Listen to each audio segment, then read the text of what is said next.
بسم اللہ الرحمن الرحیم۔ السلام علیکم ورحمۃ اللہ وبرکاتہ۔ آج میں آپ کو بتا رہا ہوں ایام 20 کے خاص عمل کے متعلق۔ ایام 20 کیا ہے اور سب سے پہلے ایام 20 کے حوالے سے ابتدا کیسے ہوئی ہے،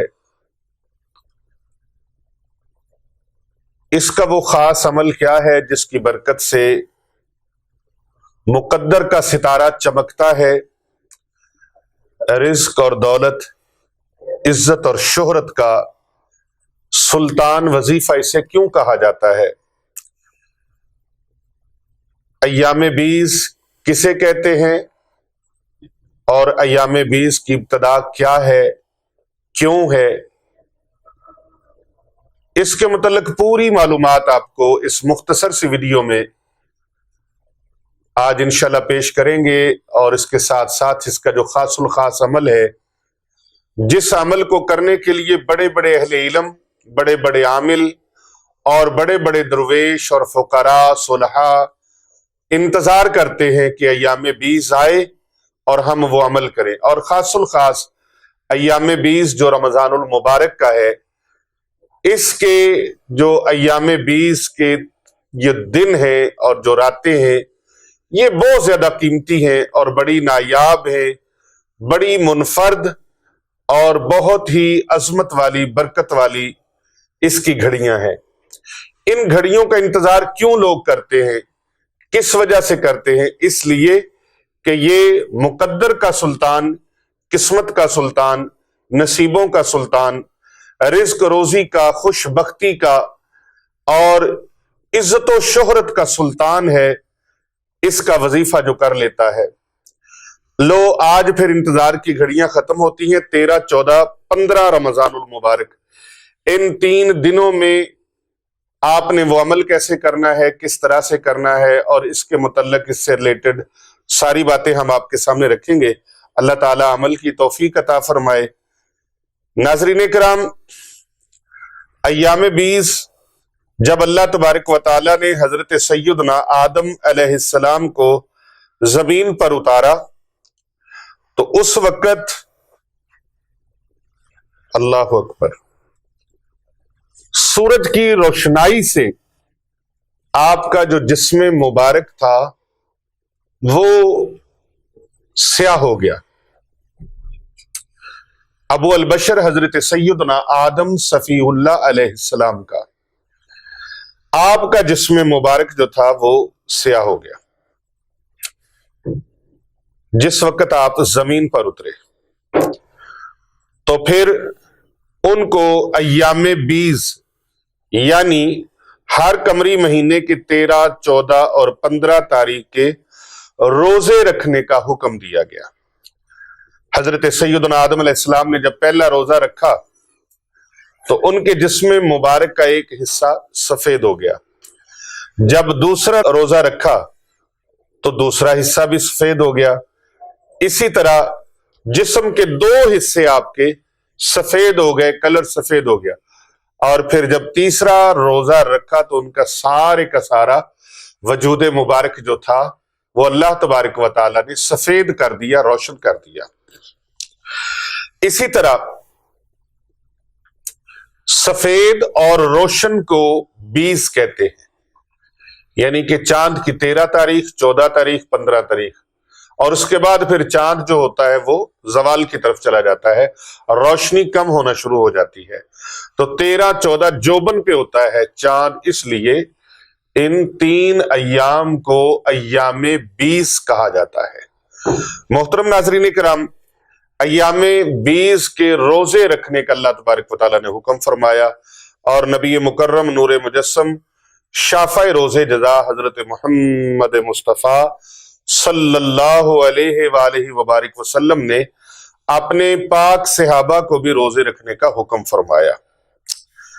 رسول اکرم صلی اللہ علیہ وآلہ وسلم نے 13، 14 اور 15 تاریخ کو روزہ رکھنے کا اپنے صحابہ کو حکم فرمایا، اور سرکار ارشاد فرماتے تھے کہ اللہ تبارک و تعالی ان کا ثواب اتنا ہی عطا فرمائے گا جتنا اس انسان کو ملتا ہے جو ہمیشہ روزہ رکھتا ہو۔ سنن ابی داؤد شریف کی یہ روایت ہے، اور ایام 20 کے حوالے سے پیارے آقا صلی اللہ علیہ وآلہ وسلم کی ایک اور حدیث مبارکہ کے الفاظ کچھ یوں ملتے ہیں کہ سرکار دو جہاں صلی اللہ علیہ وآلہ وسلم نے فرمایا، کیا میں تمہیں ان روزوں کے بارے میں نہ بتاؤں جو سینے کی سوزش یعنی حسد، بغض، کینے کو ختم کر دیتے ہیں؟ یہ ہر مہینے کی 3 دن ایام 20 کے روزے ہیں۔ سنن نسائی شریف کے اندر یہ حدیث مبارکہ موجود ہے، اور اسی طرح رسول پاک صلی اللہ علیہ وآلہ وسلم کی ایک اور حدیث ہے، یہ سنن نسائی شریف کے اندر یہ بھی موجود ہے۔ پیارے آقا صلی اللہ علیہ وآلہ وسلم نے فرمایا، ہر مہینے 3 روزے رکھنا ثواب کے لحاظ سے زمانے بھر کے روزوں کے برابر ہے، اور ایام 20 کی چمکتی ہوئی راتوں والے دن 13، 14 اور 15 کے ہیں۔ اللہ اکبر۔ اسی طرح ایک اور حدیث میں حضرت سیدنا ابو ہریرہ رضی اللہ تعالی عنہ، ان کے حوالے سے یہ حدیث مبارکہ ہے، وہ روایت کرتے ہیں، فرماتے ہیں کہ میرے پیارے خلیل، میرے پیارے دوست، میرے پیارے آقا صلی اللہ علیہ وآلہ وسلم نے مجھے وصیت فرمائی، ہر مہینے کے 3 روزے رکھنے کا ابو ہریرہ اہتمام کیا کرو، اور چاشت کی 2 رکعتیں لازماً پڑھا کرو، اور سونے سے پہلے وتر پڑھ لیا کرو۔ یہ سونے سے پہلے وتر اس وجہ سے کہ اگر تہجد کے وقت نہ اٹھنے کا اندیشہ ہو کہ شاید جاگ نہ آئے، تو اس سے بہتر ہے پھر عشاء کے ساتھ ہی وتر پڑھ لیے جائیں، ورنہ نبی اکرم صلی اللہ علیہ وآلہ وسلم قیام اللیل میں وتر ادا فرمایا کرتے، اور صحابہ بھی وتر اسی طرح ہی ادا فرماتے جس طرح سرکار دو جہاں صلی اللہ علیہ وآلہ وسلم ادا فرماتے، یعنی تہجد کی نماز کے ساتھ وتر ادا فرما دیتے۔ ایک اور صحابی ہیں حضرت سیدنا ابو ذر رضی اللہ تعالیٰ عنہ، فرماتے ہیں کہ پیارے نبی صلی اللہ علیہ وآلہ وسلم نے مجھے وصیت عطا فرمائی، سرکار نے فرمایا کہ 13، 14 اور 15 کے روزے رکھا کرو۔ ناظرین کرام، یہ تو اس کی آپ کو میں نے ابتدا بتا دی کہ یہ شروع ہوئے ہیں ابو البشر حضرت سیدنا آدم صفی اللہ علیہ السلام، جو ہم سب انسانوں کے باپ ہیں۔ وہاں سے 3 روزوں کا آغاز ہوتا ہے، اور پیارے نبی صلی اللہ علیہ وآلہ وسلم کی حدیث مبارکہ ایک اور آتی ہے، اس کے راوی بھی حضرت سیدنا ابو ہریرہ رضی اللہ تعالی عنہ ہے کہ سرکار نے مجھے وصیت فرمائی کہ 3 روزے لازماً رکھا کرو۔ حضرت عبداللہ بن عمرو بن عاص رضی اللہ تعالیٰ عنہ بیان کرتے ہیں کہ رسول پاک صلی اللہ علیہ وآلہ وسلم نے مجھے فرمایا کہ ہر مہینے 3 دن روزے رکھا کرو، کیونکہ ہر نیکی کا بدلہ 10 گنا زیادہ ہے، اور اسی طرح یہ ساری عمر کا روزہ ہو جائے گا۔ صحیح بخاری شریف کے اندر یہ روایت موجود ہے۔ دل کی صفائی اور اس کی پاکیزگی کے لیے یہ روزے ایک کلیدی کردار ادا کرتے ہیں۔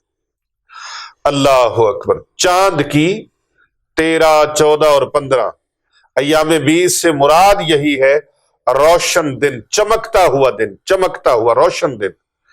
نبی اکرم صلی اللہ علیہ وآلہ وسلم نے 3 دنوں کے روزے رکھنے کی، یعنی کہ ایام 20 کے روزے رکھنے کی ترغیب عطا فرمائی۔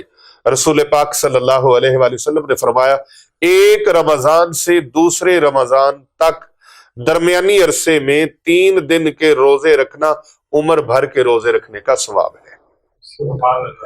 عمر بھر کے روزے رکھنے کا ثواب ہے۔ اب آئیے میں عمل کی طرف چلتا ہوں، وہ عمل آپ نے کس طرح کرنا ہے۔ یہ عمل بہت ہی شاندار ہے اور اتنا زبردست ہے کہ آپ نے 3 دن یہ عمل کرنا ہے۔ 3 دنوں کے عمل سے انشاءاللہ تعالی دولت، رزق، عزت، شہرت، روب، دبدبہ، اللہ تبارک و تعالیٰ مقدر کا سلطان، قسمت کا سلطان، نصیبوں کا سلطان بنا دے گا۔ آپ کی وہ خواہش، وہ تمنا، وہ آرزو پوری ہو جائے گی کہ رزق کی بندش کا مسئلہ ہر صورت حل ہو جائے گا، شادی کا مسئلہ ہے بندش کا وہ حل ہو جائے گا، روزگار کا مسئلہ ہے وہ حل ہو جائے گا، اولاد کا مسئلہ ہے وہ حل ہو جائے گا۔ غرض کوئی بھی پریشانی ہے، کوئی بھی مسئلہ ہے، کوئی بھی ٹینشن ہے، انزائٹی ہے، ڈپریشن ہے، کچھ بھی معاملات ہیں، ایام 20 کا یہ خصوصی عمل کریں، اللہ رب العزت آپ کا ہر مسئلہ حل فرما دے گا، ہر پریشانی اللہ تبارک و تعالیٰ آپ کی دور کر دے گا۔ اب کس طریقے سے یہ عمل کرنا ہے اس پر توجہ کیجئے گا، ایک ایک لفظ غور سے سنیے گا۔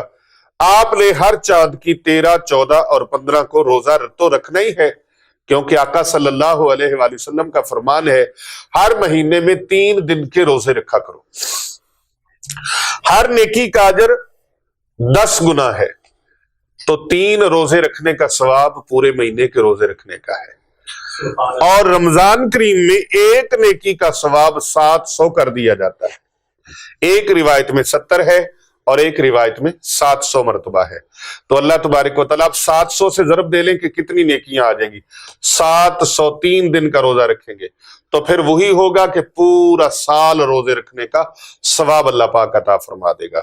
تو آپ نے کرنا کیا ہے، 13، 14 اور 15 تاریخ کو روزہ رکھنا ہے، اور چاند کی 13 کی شام کو، 14 کی شام کو اور 15 کی شام کو آپ نے یہ خاص عمل کرنا ہے۔ یہ عمل رات کو کرنے والا ہے، دن کو نہیں کرنا، رات کو کرنا ہے۔ افطاری کے بعد سے لے کر عشاء تک، اور عشاء کے بعد سے لے کر تہجد تک، فجر تک بھی آپ یہ عمل کر سکتے ہیں۔ پوری رات آپ کے پاس ہے، پوری رات میں آپ نے اس عمل کو کرنا ہے۔ اللہ تبارک و تعالی انشاءاللہ آپ کی مشکلوں کو آسان فرما دے گا، آپ کے مسائل کو حل فرما دے گا، رزق دولت کی پریشانی ہے وہ دور ہو جائے گی، اولاد کے رشتوں کی پریشانی ہے وہ دور ہو جائے گی، گھر بار بنانے کی پریشانی ہے وہ دور ہو جائے گی، نوکری، رزق، دکان، کاروبار، فیکٹری، کارخانہ، غرض کوئی پریشانی ہے کسی بھی حوالے سے ہے، عدالت کے اندر، کورٹ کچہری کے اندر معاملات ہیں، سواری خریدنے کے معاملات ہیں، گاڑی لینے کے معاملات ہیں، غرض کوئی بھی معاملہ ہے آپ اس کی نیت کریں گے، اپنی مشکل کا احساس کرتے ہوئے، یہ رزق کی بندش، شادی کا مسئلہ، روزگار کا مسئلہ، غرض کسی قسم کا بھی کوئی مسئلہ ہے، کسی کو پیسے دیے ہوئے وہ بندہ پیسے واپس نہیں دے رہا، کسی کو آپ نے زمین دی، گھر دیا، کرائے پہ دیا، دکان کرائے پہ دی، پلازا کرائے پہ دیا، آپ نے مارکیٹ کرائے پہ دیا، وہ واپس نہیں دے رہے، اس کا سٹے لے لیا ہے، وہ سٹے آپ توڑوانا چاہتے ہیں، یا آپ مقدمات میں پھنسے ہوئے ان مقدمات سے نکلنا چاہتے ہیں، اپنے دشمنوں کو زیر کرنا چاہتے ہیں، اپنے دشمنوں سے جان چھڑوانا چاہتے ہیں، ٹینشنوں سے، پریشانیوں سے، ڈپریشنوں سے چھٹکارا چاہتے ہیں، عہدے میں مرتبہ چاہتے ہیں، بلندی چاہتے ہیں، عہدے میں آگے بڑھنا چاہتے ہیں، ترقی کرنا چاہتے ہیں، کسی بھی قسم کے کچھ مسائل ہیں تو آپ نے اللہ تبارک و تعالیٰ سے اس کی دعا مانگنی ہے، نیت کرنی ہے اور مقصد کو ذہن میں رکھنا ہے، پھر آپ نے رات کو کھلے آسمان کے تلے چلے جانا ہے۔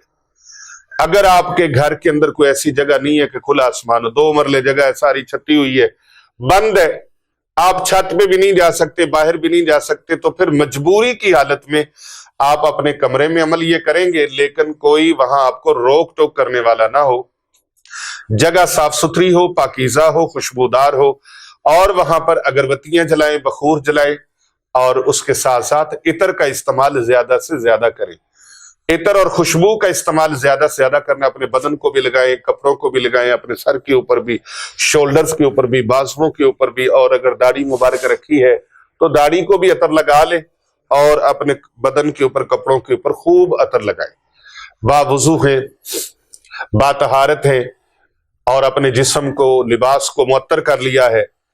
اب آپ نے مصلی پر بیٹھ جانا ہے، جائے نماز پر بیٹھ جانا ہے، 2 رکعت نماز نفل ادا کرنے ہیں، حاجت کے، ہر طرح کی، من جملہ حاجات کے لیے، ہر طرح کی حاجات یا اللہ میری پوری فرما دے، میری زندگی کے جو مسائل ہیں ان کو حل فرما دے، میری زندگی کی جو بھی پریشانیاں ان کو دور فرما دے۔ آپ ساری نیتیں کر لیں، میرا مالک، میرا اللہ آپ کی ہر بات سے بخوبی آگاہ ہے، وہ آپ کے دل کے رازوں سے واقف ہے، آشنا ہے، اس سے بڑا کون آشنا ہو سکتا ہے؟ اس سے بڑا رازداں کون ہو سکتا ہے؟ سب سے بڑا رازدار، سب سے بڑا آشنا، سب سے بڑا محرم اللہ ہے۔ اللہ رب العزت کے دربار میں نیت کر لیں۔ اب آپ چھت کے اوپر اگر جا سکتے ہیں تو چھت کے اوپر چلے جائیں، سین میں چلے جائیں، کھلی جگہ پہ چلے جائیں، اگر نہیں تو کمرے کے اندر۔ لیکن جس جگہ پر بھی عمل کرنا ہے وہ جگہ پاکیزہ ہو، اور دوران عمل آپ کو کوئی بلائے نہ، کوئی آپ سے بات چیت نہ کرے، نہ آپ کسی سے بات چیت کریں۔ پھر آپ اگر خواتین یہ کرنا چاہیں تو وہ اپنے روم کے اندر، اپنے کمرے کے اندر کر سکتی ہیں۔ تمام امت محمدیہ کو اس عمل کی اجازت ہے، کیونکہ یہ انتظار کے بعد پورا سال لگنا ہے پھر رمضان کریم آنے میں۔ رمضان کریم تو آئے گا، لیکن ہو سکتا ہے ہم ہوں یا نہ ہوں، تو اللہ سے اپنی باتیں منوا لیں، اپنی حاجات کو لکھ لیں، پوری ایک لسٹ بنا کے 2 رکعت نماز نفل ادا کریں۔ سورہ فاتحہ کے بعد 1 مرتبہ سورۃ اخلاص پڑھیں۔ کتنی مرتبہ؟ صرف 1 مرتبہ۔ 2 رکعت نماز نفل اور 1 مرتبہ سورہ فاتحہ کے بعد سورۃ اخلاص۔ جب آپ 2 نفل پڑھ لیں ساری نیت کرنے کے بعد، اور پوری لسٹ میں نے کہا بنا کے آگے رکھ لیں، اس کی نیت کر لیں ساری اوورال، اور اللہ کے دربار میں اللہ اکبر تکبیر تحریمہ کہہ کر آپ نیت باندھ لیں۔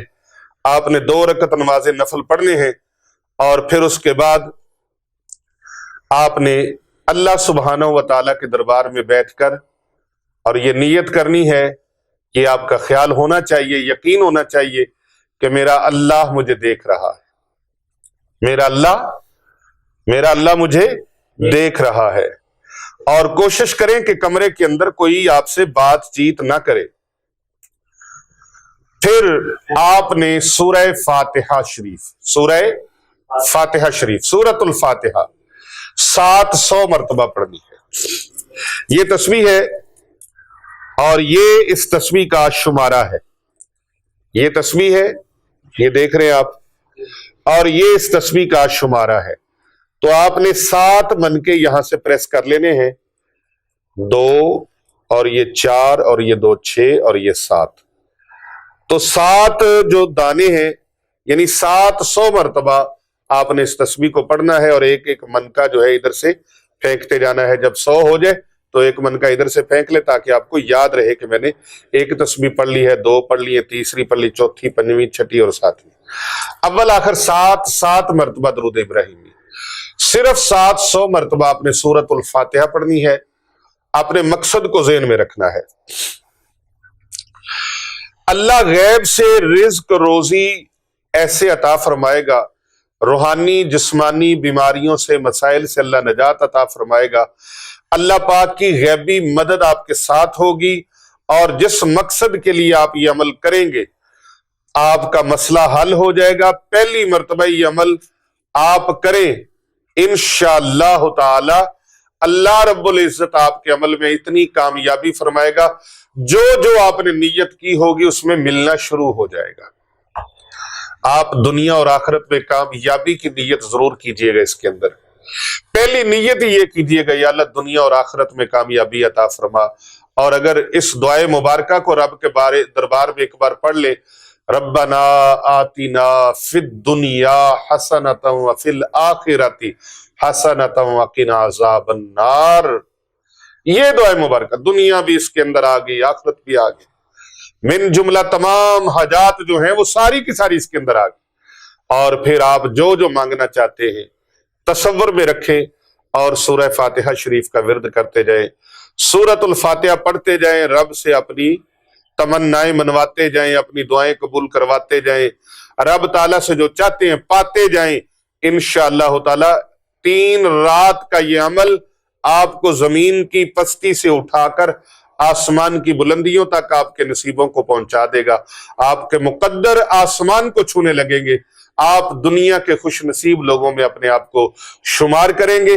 رب تعالیٰ کی کرم نوازی سے یہ آپ کے مقدر چمکا دے گا، عزت کے اور مرتبے کے اور بلندیوں کے، دولت کے، رزق کے، ہر طرح کے مسائل اللہ حل فرما دے گا۔ اللہ تعالیٰ کا پاک کلام قرآن مجید، فرقان حمید، جتنا بھی پریشان ہو گئے ہو، یہ اللہ کا پاک کلام فرماتا ہے۔ سورۃ التکویر ہے، پارہ نمبر 30 ہے، اللہ رب العزت ارشاد فرماتا ہے بسم اللہ الرحمن الرحیم فَأَيْنَ تَذْهَبُونَ، میرے بندوں کدھر جا رہے ہو، مجھ سے کدھر جا رہے ہو، آؤ واپس پلٹو۔ اللہ اکبر، قرآن مجید کے ساتھ جڑ جاؤ۔ اور یہ جو سورت جس کا عمل میں نے بتایا ہے، یہ اللہ تعالیٰ کی اس لا ریب کتاب کی سب سے پہلی نمبر پر سورت ہے، جسے سورت الفاتحہ کہا جاتا ہے، ام الکتاب کہا جاتا ہے، ام القرآن کہا جاتا ہے، سورہ شفا کہا جاتا ہے۔ یہ وہ سورہ مبارکہ ہے۔ اللہ رب العزت سے دعا ہے جو حضرات بھی یہ عمل کریں، میری بہنیں، میری بیٹیاں، میرے دوست، میرے بزرگ، نوجوان، جو بھی اس عمل کو کرے، جس نیک نیتی کے ساتھ کرے، اے اللہ ان سب کو وہ عطا فرما دے جو تیرے بندے چاہتے ہیں۔ 13، 14، 15 یا 20 کی راتیں، یا اللہ ان کے لیے جس طرح یہ راتیں روشن ہیں، اس طرح ان کے مقدر روشن فرما دے، ان کی قسمت روشن فرما دے، ان کے نصیب روشن فرما دے، ان کے قسمت کو چمکا دے، نصیبوں کو چمکا دے، جس طرح یہ راتیں تیرے چاند کی روشنی سے چمک رہی ہیں۔ اے اللہ ان کے بخت چمکا دے، یا اللہ نصیب چمکا دے۔ یا اللہ میری دعاؤں کو تمام امت کے حق میں قبول فرما لے۔ پیارے نبی صلی اللہ علیہ وآلہ وسلم کی یا اللہ پاک شفاعت نصیب فرما، اور رب کے خزانوں سے جو چاہے اللہ کے بندوں لے لو، قسمت، نصیب، بخت، دولت، عزت، یہ وہ دولتیں ہیں جو اللہ نے آپ کو عطا کرنی ہے۔ آپ دیکھتے رہ جائیں گے، دنیا دیکھتی رہ جائے گی، عمل چھوٹا سا کیا ہے، کام اتنے بڑے بن گئے ہیں، اور دوسروں کے لیے خیر چاہو، بھلا چاہو، تو پھر دیکھو رب کی رحمتوں کے دروازے کیسے کھلتے ہیں آپ کے لیے۔ آپ انشاءاللہ حیران اور متعجب ہو جائیں گے کہ اللہ نے اتنا عطا فرما دیا ہے مجھے، اللہ نے اتنا کرم فرما دیا ہے، رب تعالیٰ کی اتنی مہربانیاں ہو گئی ہیں۔ یاد رکھو، اس کے ساتھ ساتھ صدقہ کرو، کیونکہ نبی رحمت صلی اللہ علیہ وآلہ وسلم کی حدیث مبارکہ صحیح بخاری شریف کے اندر حضور صلی اللہ علیہ وآلہ وسلم نے فرمایا، صدقہ کرو، ایک ایسا زمانہ بھی تم پر آنے والا ہے جب ایک شخص اپنا مال لے کر، صدقے کا مال لے کر نکلے گا تو کوئی اسے قبول کرنے والا نہیں ملے گا۔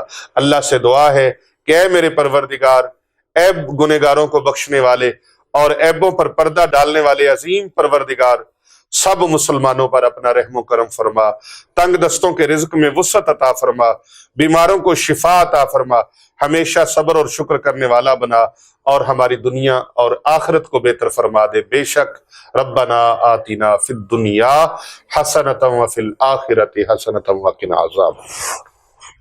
آمین۔